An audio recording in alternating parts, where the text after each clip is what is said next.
છોટાઉદેપુરમાં 3 આરોપીઓને આજીવન કેદની સજા ફટકારવામાં આવી છે। છોટાઉદેપુરથી આ સમાચાર। 3 આરોપીઓને આજીવન કેદની સજા પડી છે। તો હત્યાના ગુનામાં પિતા સાથે 2 પુત્રોને આજીવન કેદની સજા ફટકારવામાં આવી છે। છોટાઉદેપુરના ખુલસિંગ નારુ રાઠવાની હત્યા કરવામાં આવી હતી। ત્યારે 19 નવેમ્બર 2018ના રોજ આ ઘટના ઘટી હતી, જેમાં સજા સંભળાવવામાં આવી છે।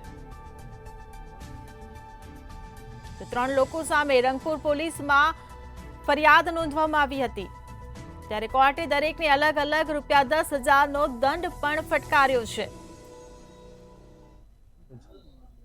આ કામના મરણ જનાર ફુલસિંહભાઈને તેઓના જ ગામના જેઠિયાભાઈ ભાવલાભાઈ તથા નેવસિંહભાઈ જેઠિયાભાઈ નાઓ સાંજે પોતાના ઘરે તેઓના ઘરેથી લઈ ગયા હતા અને બૈરીને અદાવત રાખી તેઓનું ખૂન કરેલું, જેની તપાસ કરતા બીજા એક આરોપી નામ વિઠ્ઠલભાઈનું નામ ખુલતા તેઓ 3 વિરુદ્ધ છોટાઉદેપુરની કોર્ટની અંદર ચાર્જશીટ કરેલું।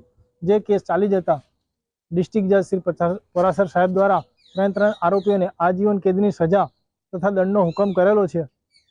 હાલના સમયમાં જોતા બૈરાઓને અદાવત રાખી અવારનવાર ખૂનો થતા રહે છે, તેના માટે એક દાખલારૂપ હાલનો ચુકાદો છે।